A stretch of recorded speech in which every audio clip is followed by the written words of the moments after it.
Honorable Speaker, I beg to move that the appropriations bill, I beg to move the appropriations bill, National Assembly Bill number 27 of 2023, Honorable Speaker.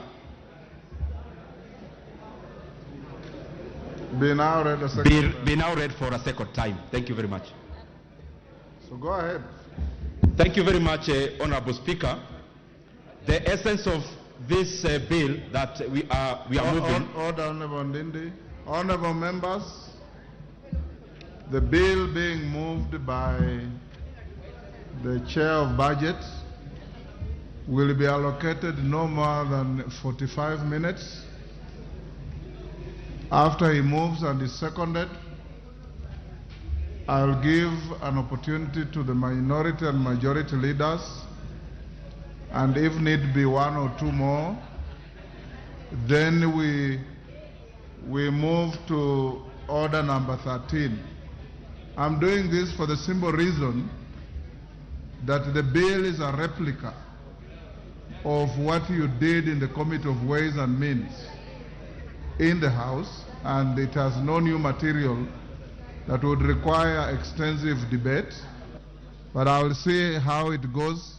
I want you to go to Finance Committee latest by 4. Ndindi Nyoro, proceed. Thank you very much, Honorable Speaker, for that chance. And for the neatness of the answer, Honorable Speaker, allow me to do it again. That, Honorable Speaker, I beg to move that the appropriations bill, that is National Assembly Bill number 27 of 2023, be read for the second time. Honorable Speaker, the reason why we are introducing this bill, Honorable Speaker, is so that we align the government spending as we come to the close of the financial year, that is 2022-2023.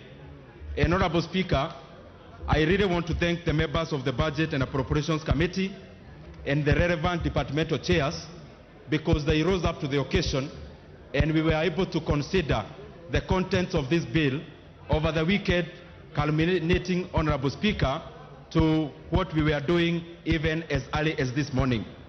Honorable Speaker, the bill is not far-reaching because we are just trying to align, as we come to the close of the financial year, to align what the government will actually be collecting as revenue, and we align the same with the expenditure side as we come to the close of the financial year.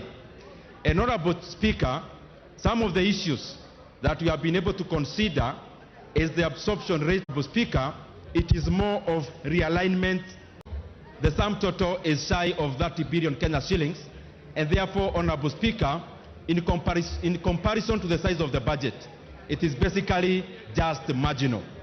Honorable Speaker, some of the areas that we have considered for increment, and Honorable Speaker, I would beg, if it's possible, the members can consult in low tones.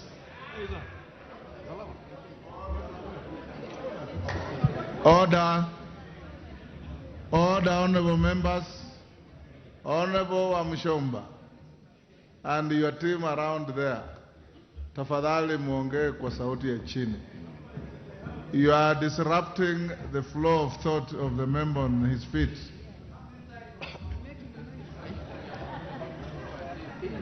Go on. Yes. Thank you very much, Honorable Speaker.